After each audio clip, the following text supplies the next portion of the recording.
How did you change as a person once you had to say bye to your mom finally? I finally became an adult. It really felt like that? Oh, yeah, most definitely. When you have crutches and cushions in your life, you don't know what adulthood is. And what I mean by crutches and cushions is I'll always have a crutch because my mother was always going to be my crutch no matter what. I'm talking about if I be like, Mom, these dudes just shot at me. She getting in the car with the gun. Come on, let's go. Like, that's how it's ride. When you say ride or die, it was nothing. I never have a friend like her. Wow. Like, it was that kind of like, man, put this 50,000 up. I could put that money up and I know that nothing is going to get spent. If anything, when I come back, it's going to be more, but it'll never be less. Like, this was my dog. Me and my mother grew up together. She was young when she had me. So my mother was like my sister. My mother was like, this was my best friend. So that was always my crutch. And that was always my cushion. If I fell, I could land on her. She'd sacrifice her body for me to fall, to padding my fall.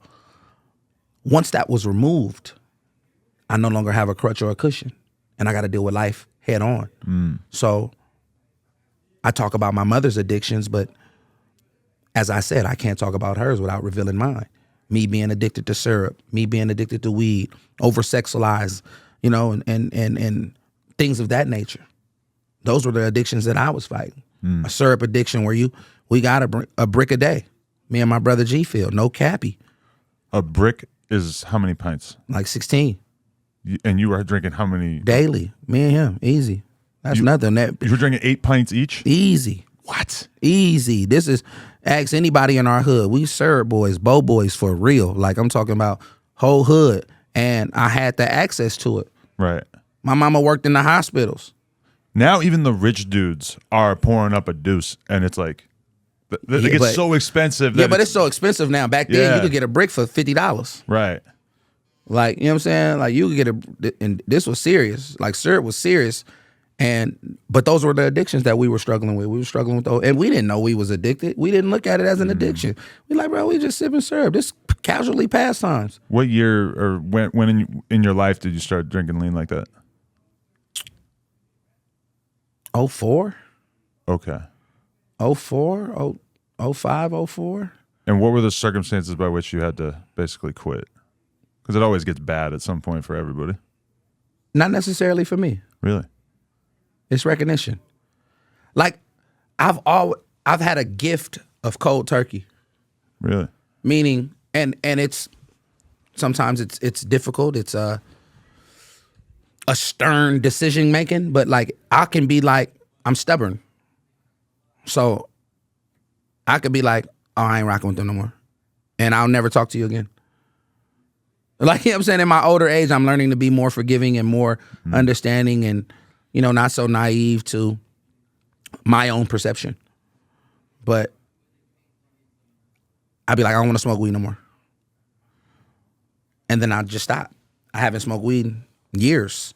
But it just came off a day where I was just like, I'm cool.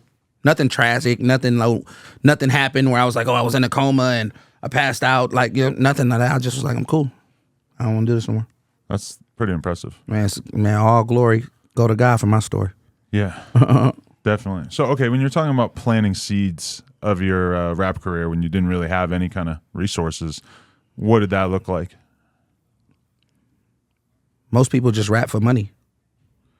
Most people are always in search of an opportunity that has a monetary rainbow at the end of it. Mm-hmm. Me, it was just more so rainy days, cold days, night days, hot days, whatever. It's about pursuing my dream. Writing,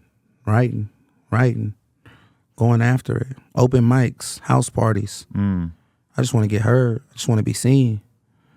And you knock at a door a long time, somebody gonna eventually open it.